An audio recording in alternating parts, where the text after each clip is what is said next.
sa buwan ng Pebrero, meron po tayong upward adjustment na 22.26 centavos per kilowatt hour sa rates ng mga customers na Meralco.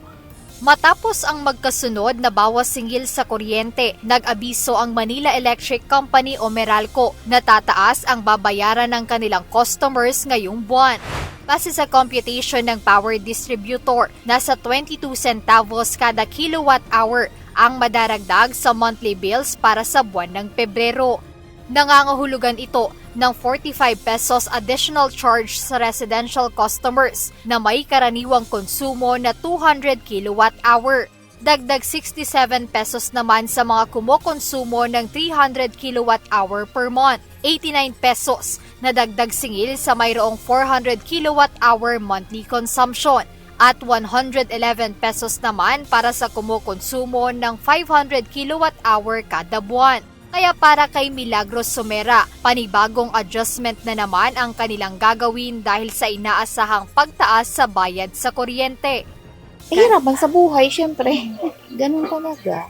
Ay kailangan maghigpit ng sinturon dahil sa talaga, mahal ang kuryente natin eh. Dito sa Pilipinas. Syempre, malaking dagok din sa amin. Syempre, sa pagkain na lang sana. Imbes na ilan mo sa pagkain, sa ibang bagay na pwede mong pagkakasusan pa, di ba? Hindi na kasi maibabayad mo sa kuryente, lalo na pag mataas yung bill mo.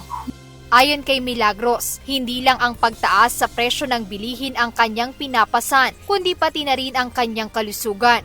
Aniya gumagastos siya ng aabot sa 3,000 piso buwan-buwan para sa maintenance ng diabetes. Bukod pa ito sa gastusin para sa kanyang breast cancer na bago lang nadiskubre. Kaya ang simpleng paggalaw, partikular ang pagtaas sa presyo ng kuryente, ay malaki na ang epekto sa kanila. Ano na talaga, parang hirap na sa buhay. Dahil syempre nagmi-maintenance ako. Mag-chemo pa, magra-radiation pa ako. Ayon sa Meralco, bumaba ang generation charge. Ngunit ang naturang dagdag singil ngayong Pebrero ay bunsod ng mas mataas na transmission at universal charge for missionary electrification. Nagpahiwatig na rin ang Meralco ng posibleng muling pagtaas sa buwan ng Marso. Ang paggalaw naman yan is simply supply and demand.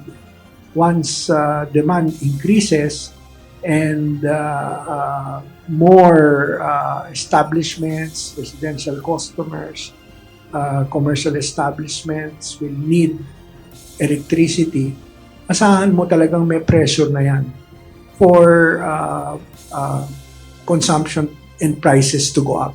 Goes hand in hand. Hindi pa kasama rito ang 28 centavos kada kilowatt hour na dagdag singil sa susunod na buwan. Ito ay matapos payagan ng Energy Regulatory Commission o ERC ang mga power producers na bawiin ang kanilang mga nagastos o claims na hindi agad naisingil sa mga consumer noon.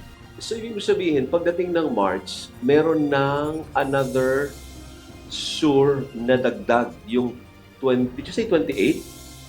Yung, yes, centavos for change in circumstance collection. Although we also need to remember na sa February, merong matatapos na collection of also around 28 centavos for change in circumstance collection din na nagsimula noong September last year. So, ang expectation namin flat ng effect niya sa generation charge. Jed Neresina, UNTV News and Rescue. Diyos ang aming sandigan, serbisyo publiko ang aming pinahahalagahan.